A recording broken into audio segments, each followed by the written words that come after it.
All right, good afternoon and welcome. Welcome to our second Philly Tech Week event presented to you by PACT and supported by the Penn Center for Innovation of the University of Pennsylvania. We are almost, I would say, exactly halfway through Philly Tech Week, and I hope you all are enjoying the week and able to plug in, obviously virtually, to a number of the content pieces.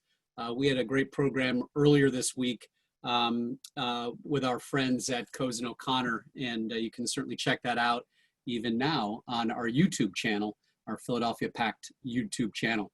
I'm Dean Miller, the President and CEO of PACT, and I want to welcome you to this program, again, with the Penn Center for Innovation, and we have got some really interesting presenters here to speak with you today.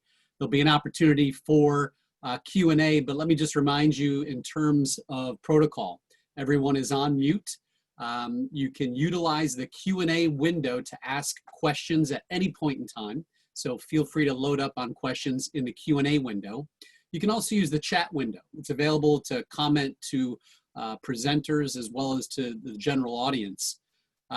We'll pause after each presenter to take 1 to 2 questions. So again, please be populating those questions. Of course, as always, follow us on social media and in particular, hashtag PTW20. I am excited to welcome and introduce our moderator for this session, Dr. John Swartley. John is the Associate Vice Provost for Research and the Managing Director of the Penn Center for Innovation. If you're not sure what Penn Center for Innovation is, you might be familiar historically with the tech transfer office or terminology, but the Penn Center for Innovation has been around for many years doing incredible work to elevate Penn's role in commercialization of important research across the university. John leads that effort. He's joined in that effort by PACT board member Lori Ackman, and I'm excited to welcome John. So John, if you want to come off mute and put on your camera, I'll let you take it away and start our introductions and presentations. Terrific. Hey, thanks, Dean. It's always a pleasure to partner with you and PACT on these joint events. I was remarking about, I think the last time 2 of us were on the stage was actually the Penn Innovation Center during Philly Tech Week last year. So nice to see you again. Obviously, you too. Different circumstances. we'll be back to the Penn Center for Innovation soon. Yes, indeed. We certainly will. And we also welcome everyone, and we thank you, Dean and PACT, for your consistently strong support and partnership through the years. We have a really exciting topic today, and I just want to give a few opening remarks and then get straight to the the presenters. The University of Pennsylvania has been at the forefront of the local and global response to the COVID-19 pandemic right from the beginning. Our leadership, our clinicians, our researchers really rapidly marshaled resources to address urgent patient care needs, to increase monitoring, surveillance, infection control measures, and dramatically accelerated the development of technologies and research programs at Penn to detect, diagnose, prevent, and treat COVID-19 more effectively. Penn investigators have been at the forefront of innumerable, at this point, groundbreaking projects to develop interesting and novel medical devices, improve diagnostic testing capabilities, innovative therapeutic approaches, and importantly, Penn technologies are already starting to become part of some of the most promising diagnostics and therapeutics that will hopefully bring this pandemic to an end, including some of the most notable global vaccine programs.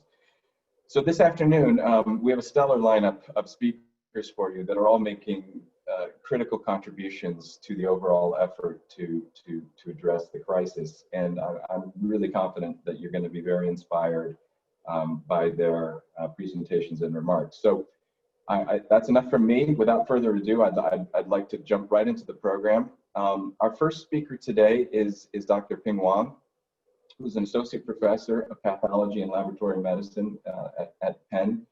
Her research interests are focused on improving analytical methods for disease diagnosis and prognosis, developing point-of-care devices and novel sensors.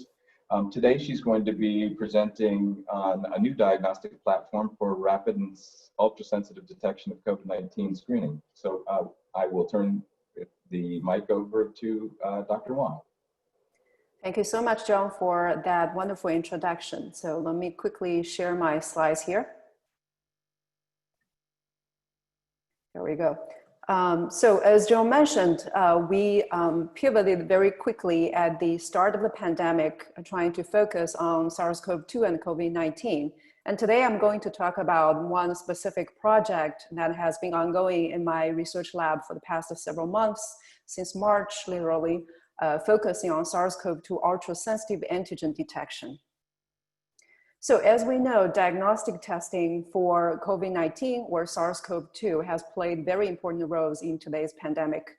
Really, all the efforts we have regarding contact tracing and isolation, as well as treatment, clinical management, is driven by diagnostic testing. We need accurate, safe, and convenient testing in order to make this happen.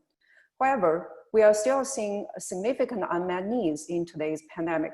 For example, there are limited supply chain for molecular methods. We know that's the gold standard for diagnostics today. We use lots of RT-PCR-based methods to diagnose SARS-CoV-2 presence. However, as everybody is trying to use these methods, the supply chain becomes very strained. We also have serology tests as a tool to combat pandemic. However, these detect antibodies that will be produced within the human body after some time after the infection, and therefore they do not detect acute infections and not very useful for that purpose. Current portable methods also generate high percentages of high false negative rates, and therefore we do have sufficient unmet needs for diagnostic testing of COVID-19. So our particular solution in the project I'm going to talk about is that we propose to have a point-of-care antigen detection method that can be deployed widely to clinics, not only to non-professional users in clinical labs, clinical clinics where patients are seen, but also maybe potentially to homes as well.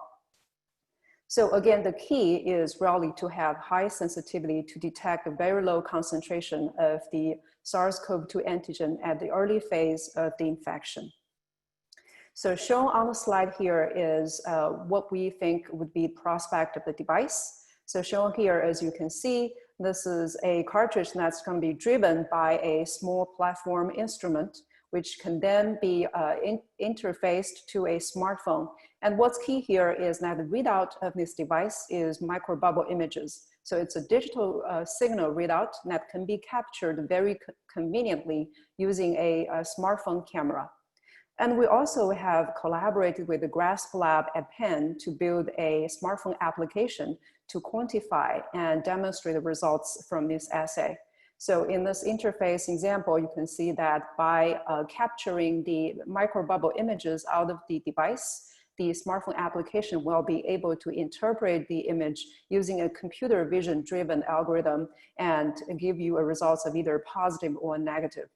So the key of the device for the test is that it's ultra sensitive, it's portable, it has a faster result turnaround time, it's compatible with smartphone readout as well as compatible with at-home self-testing. So the core technology we leverage here to achieve this is called microbubbling digital assay. This was a technology that was developed in my lab before the pandemic and was published in 2019. And since the pandemic, we have quickly pivoted to use the technology for ultra-sensitive antigen detection for the virus. So as you can see here on the illustration on the left side, this is a very special ELISA assay where we have a primary antibody conjugated to the magnetic beads, which will then capture and bind to the viral antigen. And then the secondary antibody will come in that will bind to the antigen as well.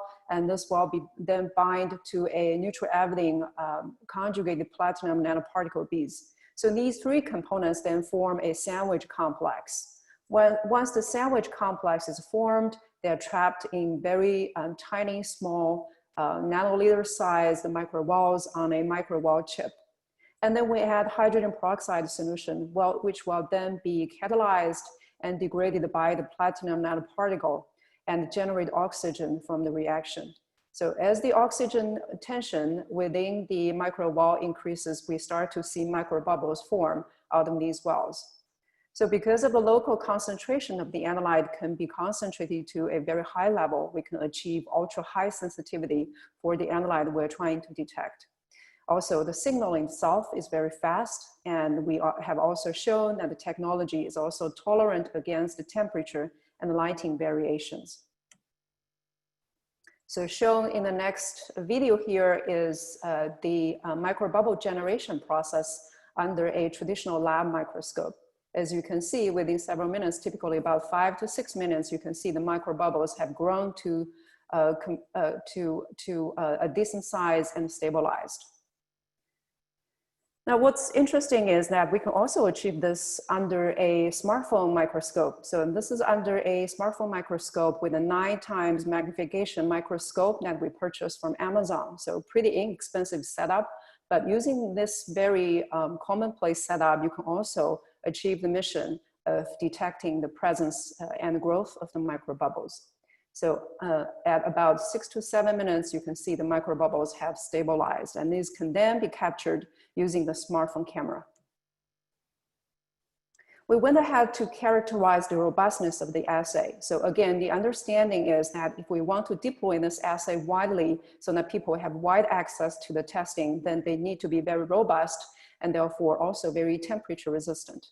So we looked at on the upper left corner here, you can see this is the dynamics of the microbubble growth.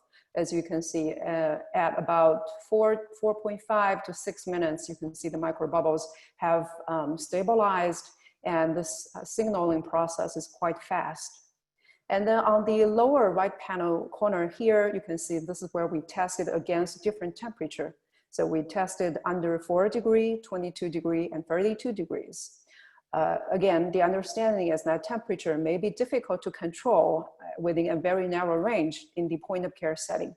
So as you can see, the growth rate of these microbubbles are pretty resistant to variation in temperatures, and they are actually quite independent, indicating that this is a robust technology under different temperature conditions. So if we want the user to have a convenient readout of the assay, we can't rely on themselves to count the microbubbles. And this is why we collaborated with Grasp Lab at Penn to develop a smartphone algorithm and application to achieve this. So this is achieved by a 2-level convolutional neural networks. The first level welcoming, as you can see on panel A here, to define the area where the microbubbles are present in the cell phone image. Then this image is cropped to define the area and then fed into the second level of CNN algorithms. And then this algorithm will count the number of microbubbles. Panel B here shows you the interface of the smartphone application, and panel C here shows you the correlation between the algorithm count and the manual count done by a human being in the lab. As you can see, they correlate well with each other, indicating that the algorithm is pretty accurate. We then also evaluate the performance of the algorithm as well as the assay under different illumination conditions.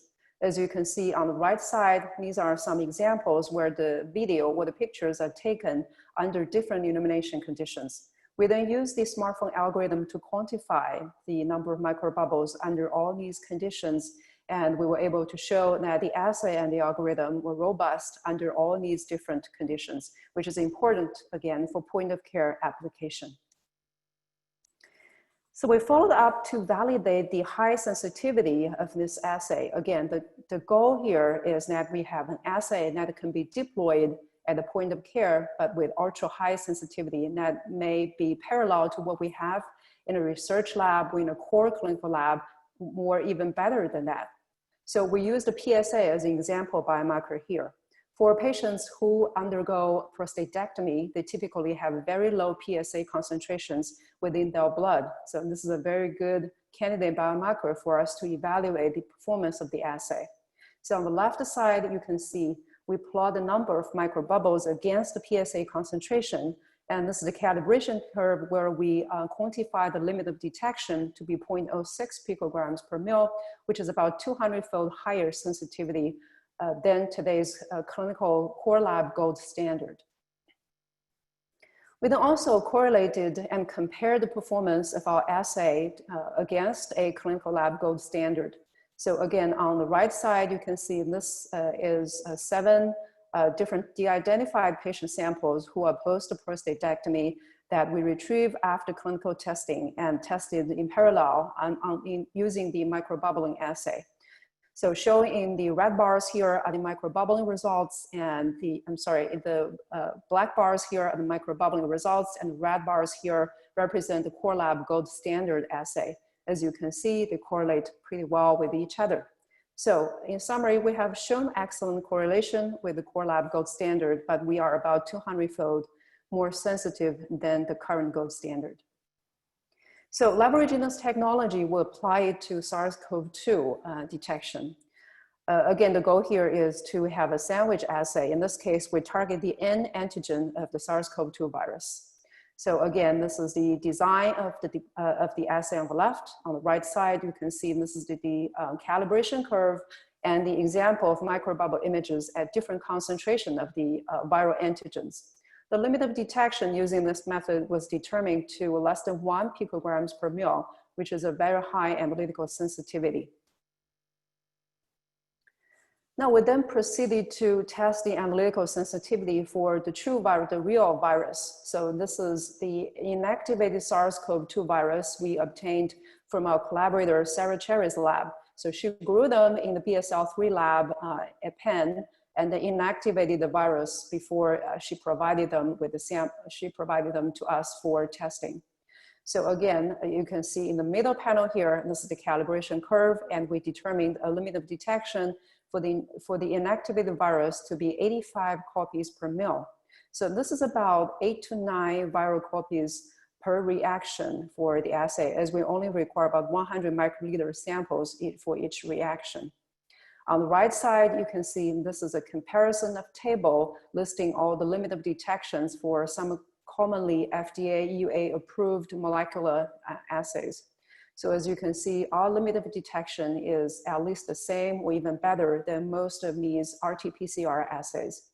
So therefore, we have demonstrated high analytical sensitivity for the real virus itself and comparable to many molecular RT-PCR assays. We then proceeded to test the specificity of the assay because again, sensitivity and specificity really go hand in hand. We want to make sure they have a good performance in our hand. So these are some commonly seeing human beta coronaviruses cultured in Susan Weiss's lab here at Penn, and she provided to us for testing. So as you can see here, we have blank. We have the 3 commonly seen human beta coronaviruses, and we have SARS-CoV-2 as a comparison. And only in SARS-CoV-2, we can see appreciable signals from the microbubbles, and the others were shown signal similar to the blank. So this demonstrates that we have high analytical specificity for the virus as well. And then finally, we wanted to test them in the clinical swab samples. So we got some nasopharyngeal clinical swab samples after clinical testing and put them to test in our assay. And on the left side, you can see this is a positive sample that had been proven by the RT-PCR test, which is FDA EUA approved assay to be positive for the virus. And you can see robust signals can be observed in our assay. On the right side, in the upper panel here, you can see this is a negative sample determined by the PCR assay, and we can see very clean background in the microbubbling assay. On the lower side here, again, this is a cultured SARS-CoV-2 virus showing robust signals in the assay. So in summary, we have excellent clinical agreement between the RT-PCR test and our antigen assay. So with that, I think I'll wrap up the presentation. I'd like to thank my department to be very supportive for the project during the entire past 6 months or so. And I'd like to thank Penn Center for innovation to work with us and make sure we have the provisional patent in place and make sure we are have IP protection for the technology as we proceed in the development process. I'd like to thank my research lab members, Hui and Zhao, who have played significant roles in generating all these important data. And finally, my wonderful collaborators, many of them over all different schools and institutes and departments of Penn, who have brainstormed with me and provided valuable samples as well as materials for the project. And finally, I'd like to thank the funding resources. We had NIH support, as well as funding support from Penn Medicine Center for Precision Medicine, as well as Penn Health Tech. Thank you so much for your attention. With that, I'll turn over to John. Oh, thank you so much, Dr. Wang. That was an amazing presentation, very, very inspiring. Beautiful research results. So congratulations. We did receive a question by email. I will read it to you. How does this product compare with the Abbott antigen test coming in weeks as promoted by the White House? Correct. So there are 4 different antigen tests that have been approved by FDA UA so far, and Abbott Binax now is the most recent one, I would say. The limitation, however, that's common to all these antigen tests is that they have about only 80% sensitivity against RT-PCR. And that's limited by the methodology of these methods because they are all lateral flow assays. So they can't achieve a high sensitivity, just limited by the mechanism of the assay. However, you may ask the question, well, they all show 90% sensitivity, and that's because they limit their population to 7 days within the onset of the symptoms, which is when the viral concentration has peaked within the patient sample, and that's also a limit of the methods as well. So what we have been trying to do is to design an assay that can be applicable to both symptomatic and asymptomatic patients, whether it be low or high viral load. As long as we have a very sensitive assay, we should be able to detect them in all these patients. That's true. And I was supposed to limit it to one, but I've got a personal question, and I'm gonna ask it since I have the power as the moderator here. You mentioned the possibility of at-home use. What are the developmental hurdles do you think it would take to get from where you are to something that an over-the-counter consumer could use in their home? Right, yeah, excellent question. So at this stage, it's a lab-based assay. We can perform them in the lab, but I don't think it's amenable to home use. But the good news is that we can use smartphone as the readout device. So that part is already solved for at-home use. What we need is the front part of the assay. We need something that's convenient, that can be user-friendly, which can be achieved using microfluidics. So we're in the process of working with some industry partners to generate such a device so that they can be deployed to at-home use. Oh, that's really terrific. Thank you so much. Great presentation. Thank you, John. So I think at this point, we are going to move on to our second speaker. Our second speaker today is Henry Daniell, who is the Vice Chair and the W.D. Miller Professor in the Department of Basic and Translational Sciences in the University of Pennsylvania School of Dental Medicine. Henry's laboratory has long focused on oral delivery of human therapeutic proteins, which have been bioencapsulated in plant cells, which is a truly fascinating science. I've had the pleasure of working with Henry on many of his groundbreaking initiatives in the past. I'm really excited to hear what he's going to talk about today, and I'm looking forward to his presentation on encapsulating protein drugs for the treatment of COVID-19. So Henry, thank you and welcome. Thank you, John. I'm just, oops.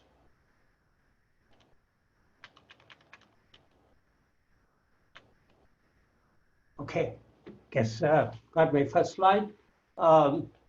The topic today is on novel and most importantly affordable oral therapeutics and booster vaccines for COVID-19. I just at the outset want to introduce the team leaders here. My lab pioneered this concept of oral drug delivery using plant cells. So we have made therapeutics and we are making vaccine in lettuce cells. And Dr. Ken Margulies at the Perelman School of Medicine is the director of the clinical trial studies, and Mr. Roger Bueller is the Aerofarm's chief technology officer, helping with the production, commercial scale production of this, and Dr. Jay Wazowski, chief vaccine branch at NIH, is going to be testing our vaccine in rhesus macaques.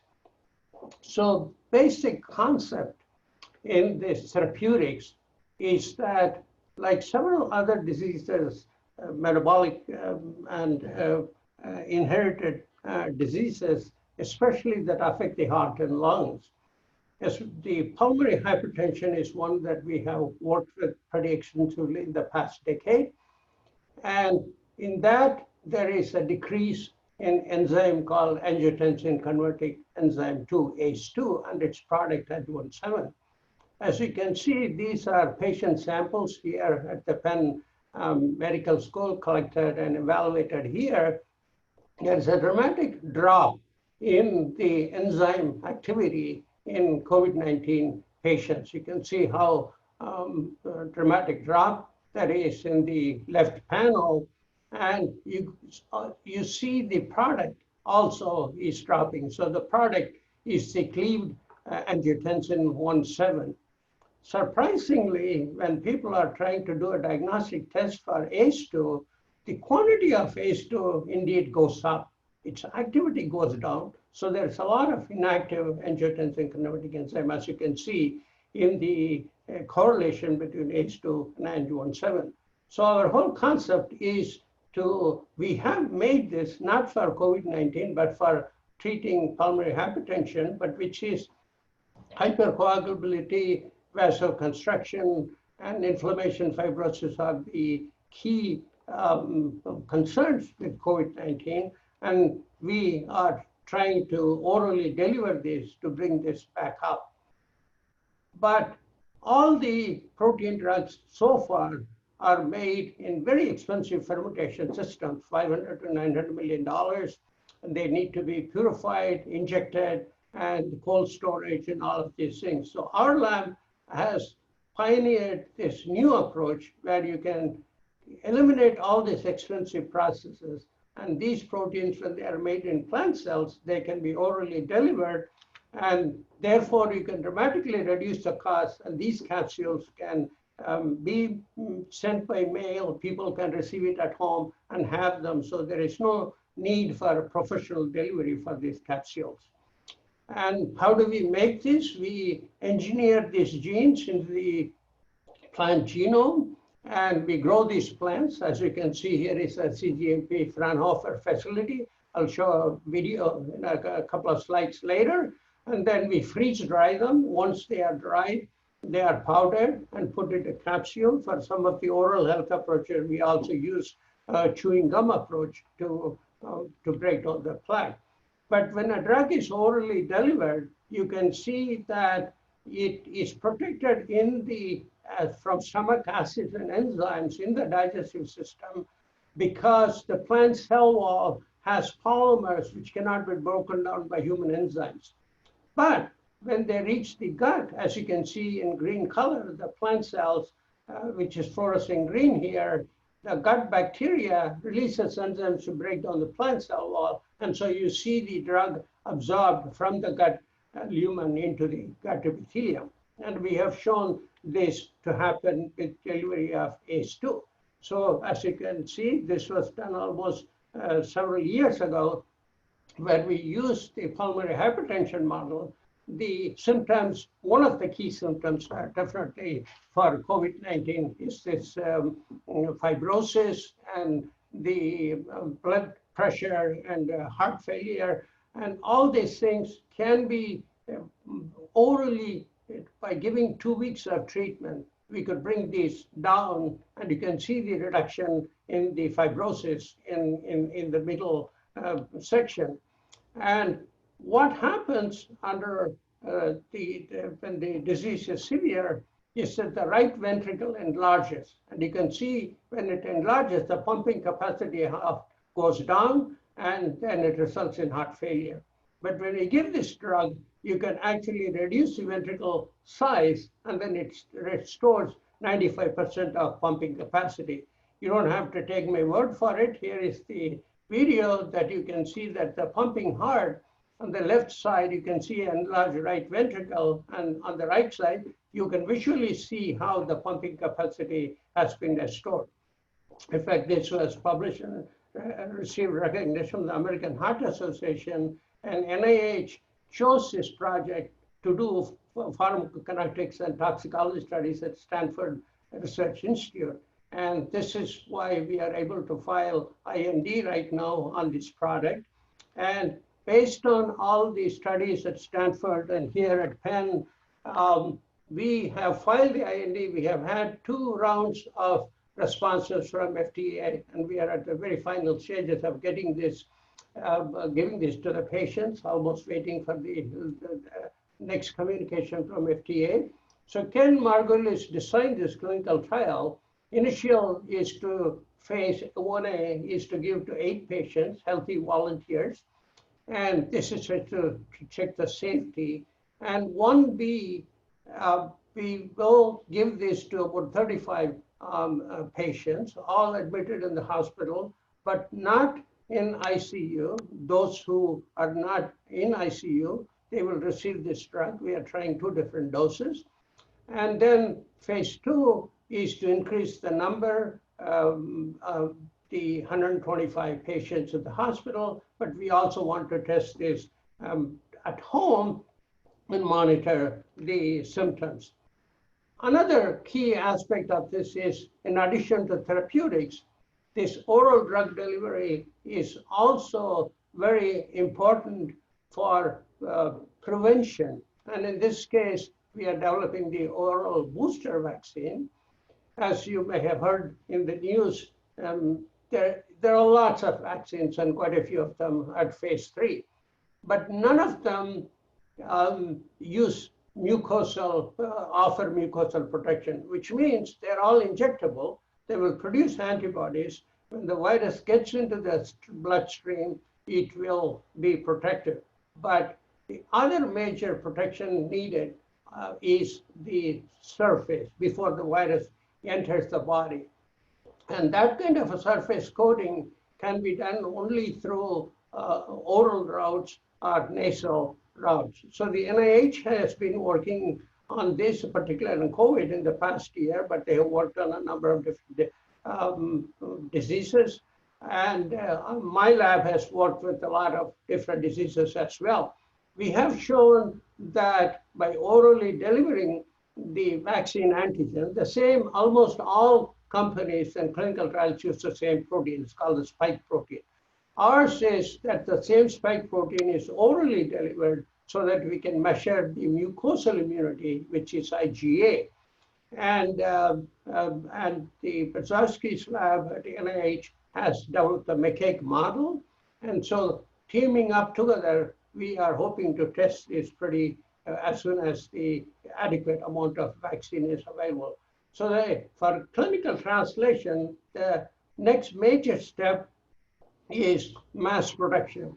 So here you can see when we give this is Fraunhofer, which is in Wilmington, Delaware, like a few miles from here.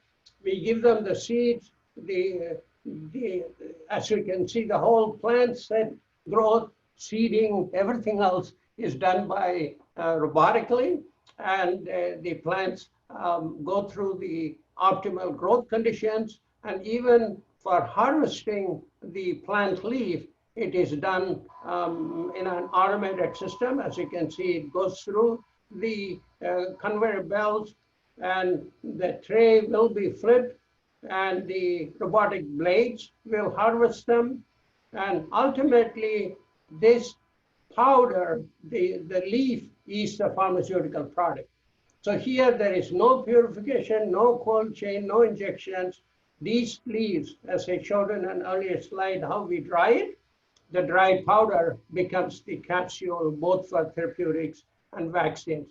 But Fraunhofer has the capacity to produce this for phase 1. Of course, we need millions of, hundreds of millions of doses. So we are partnering with the aeroforms, which is the, as you can see in the left top slide, that left top corner, you see this supplies lettuce now for the 5 neighboring states. And so they have incredible capacity. They can produce up to 300 million doses of the vaccine by next year. They can produce the therapeutics as well. And therefore, we are partnering with them for large-scale production. So all of this is to achieve the therapeutics to treat COVID-19, as well as develop a vaccine, oral mucosal vaccine that could help prolong the duration of protection and also protect and prevent transmission of the virus. So I will conclude with this last slide. The most important is the left bottom slide. My lab colleagues are all there who are working hard and making all these contributions. This greenhouse is built next to, in the Innovation Center, next to the Innovation Center building. And this is where all these plants, lettuce plants making vaccines and therapeutics are made. And I'm thankful to all a lot of federal agencies and companies have supported this. And I thank all the funding agencies as well.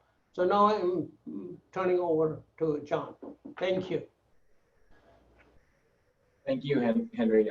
That terrific presentation as always, and I have to admit, I've seen that video before. I've been privileged to see it. Every time I see it, I'm just amazed that the thought that goes into how to GMP prepare plant material. I've seen it done with small molecules. It's amazing to me, how the ingenuity that goes in and the scale. I hadn't seen that last photo from AeroFarms, so it's quite impressive. Henry, kind of a question, particularly about the ACE2 program, which is it seems in some ways more like a decoy program than a vaccine program, but it makes me wonder, will there be other therapeutics, other vaccine approaches that will be complementary with that approach? Right? Have you thought ahead to that? What would you combine it with, or is it even contraindicated for certain combinations? Very good question, John. Thank you for your comments and question. Yes, indeed, we are using this for other clinical trials where other drugs are given for COVID-19 at Penn. And in those cases where patients have after 7 days staying in the hospital when they recover, we have monitored their ACE2 levels and found that the ACE2 has restored back at the time of the discharge from the hospital. So this acts both as, but that's not giving ACE2, that is giving other small molecules that actually prevent the binding of the SARS-CoV-2 spike protein to the receptor. So when we do that, then the ACE2 level goes back up because so this is not only therapeutic. In those cases, it's used as diagnostics as well. When you're expressing this way through kind of the oral gut route, is it a transient type of expression? Do you have to continuously dose, or do you get do you get longer lasting impacts from from again, very, very good question. Sorry, I skipped those details, how we make these plants. Once we clone the gene and once we shoot them using the gene, and once we get the first plant, and when we collect the seeds have these genes forever and ever. Some of these ACE2 plants were created 5 years ago. So we just give the seeds to Fraunhofer or AeroFarm. So once they are made, we confirm that the gene, the trait is inherited, and we never have to do it again. It's only a question of multiplying the seeds. It's just amazing work, Henry, and a terrific presentation. Thank you very much. Thank you. For our last presentation today, we are privileged to have Yale Goldman, who's professor of physiology at the Penn Perelman School of Medicine. His laboratory broadly studies structural changes to enzymatic reactions and energy transduction mechanisms. But in response to the urgent clinical care demands of the COVID-19 crisis, Yale, in collaboration with Ben Koziak, who's an assistant professor of clinical anesthesiology and critical care at the Perelman School, have developed two potential solutions to combat the worldwide ventilator shortage caused by the pandemic. So I'm going to turn the mic over to Yale and Brian.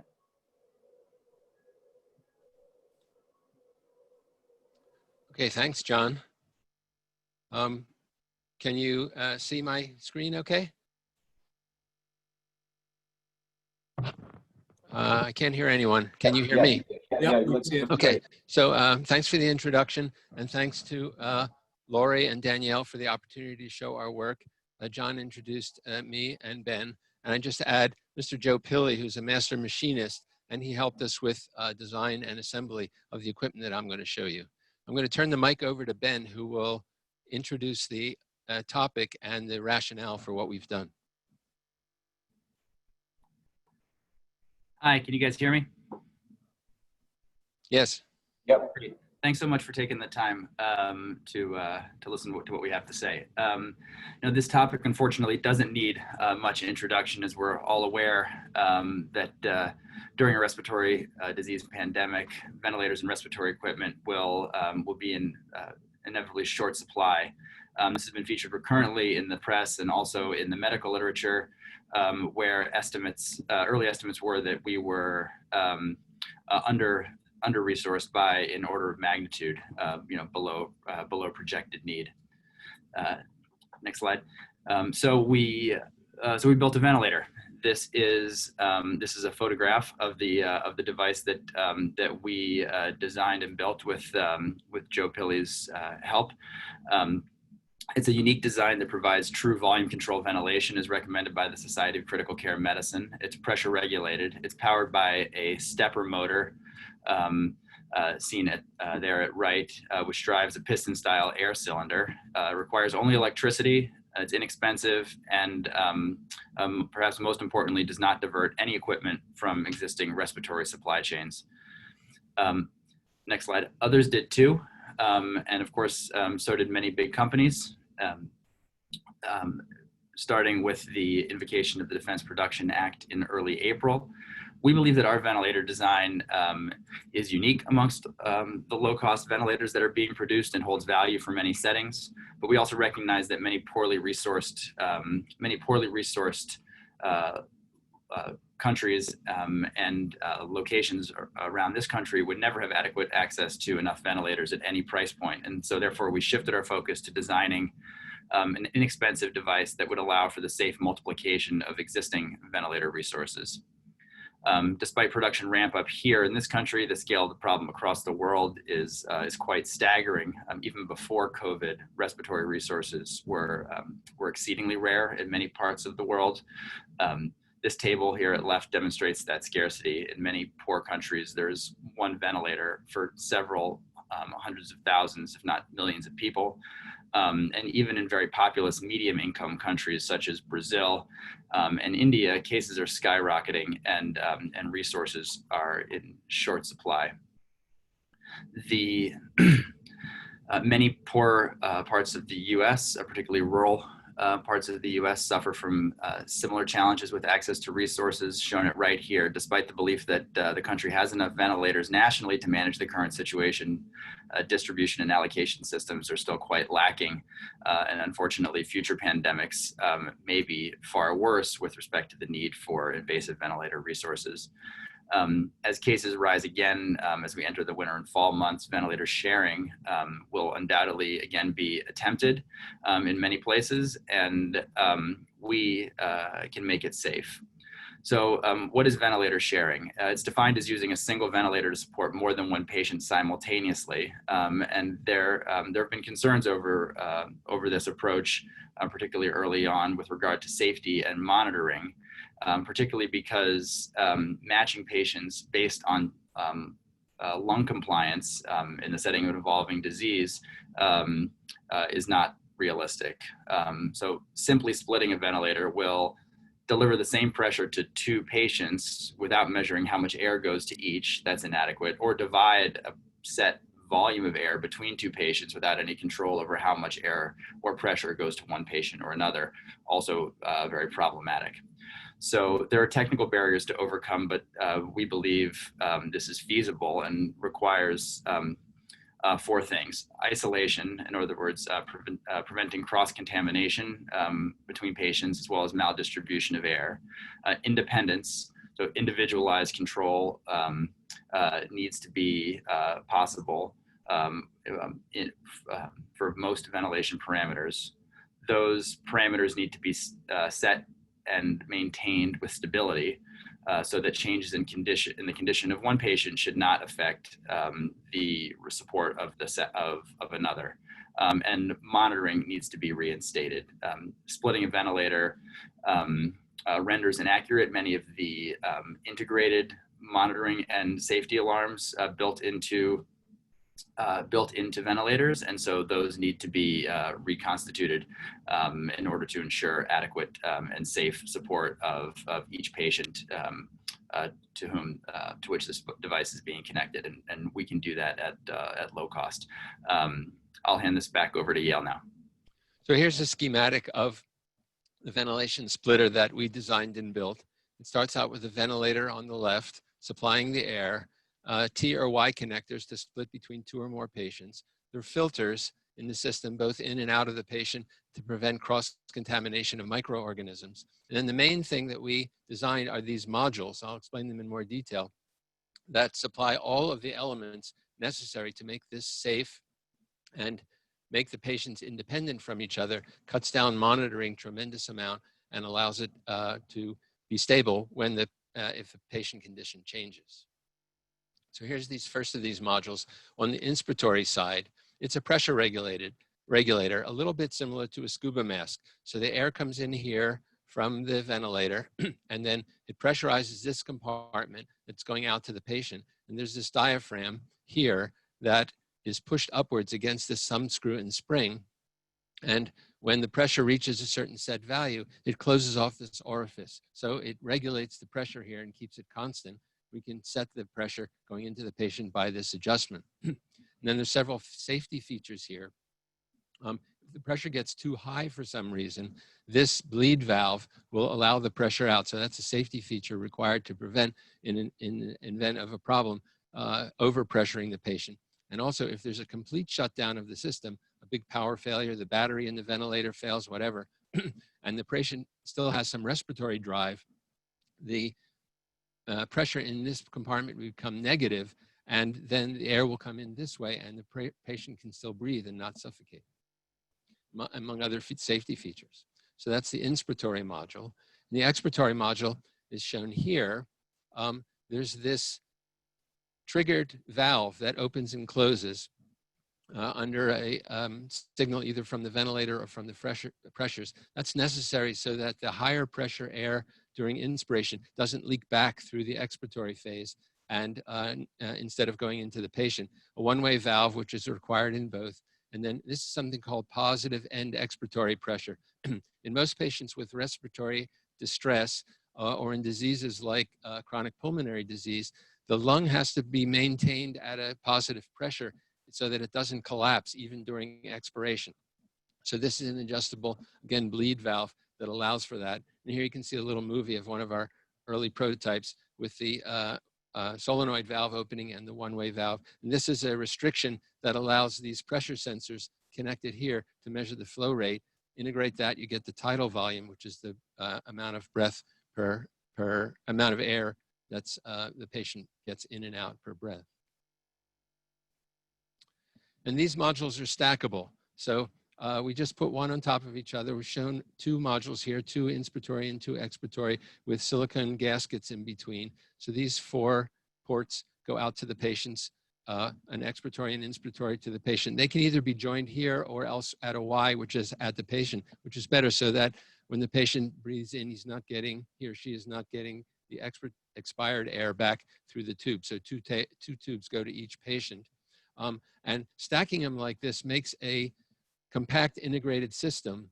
It's very small and very inexpensive to produce this, so that we feel that this is a very convenient way for institutions to have in reserve the capability of doing this kind of splitting.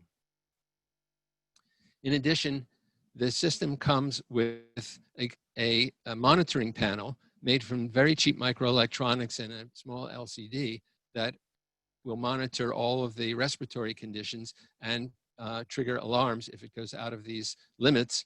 And also at the same time, the microprocessor is capable of driving a blood oximeter, so the vital signs of heart rate and PO2 saturation of the hemoglobin can be monitored at the same time. So again, the idea is to avoid taxing any resources in the hospital or the ICU. So this is a fully integrated system.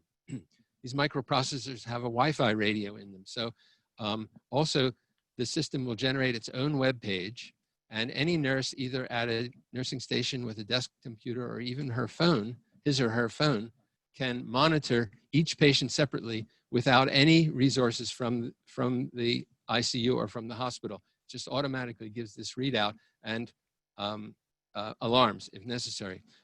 The Python programming for this web page was provided for us by Celine Lee, an undergraduate in cognitive and computer science for her summer project. She helped us a lot with that. Now we did some tests once we assembled this, and this is a simple test where we have the equivalent of 2 patients using anesthesia bags as the simulation of the lungs, and these are pressure waveforms, so up and down, each one of these is a breath. The blue line is the patient connected to the regulator, and the red one is another patient just connected directly to a ventilator, and there's a restriction in the airway, and so there's not as much air coming into the patient A, red one. And then at this time, the restriction was removed to simulate the idea if one patient would get a lot better, what would happen to the patient that's being regulated. And you can see the patient B is maintained almost perfectly stable. Even Ben turned off the flow into A completely here, and patient B continue to maintain. So this cuts down the day-to-day or minute-to-minute monitoring that would be required in this system for the staff to watch the patients.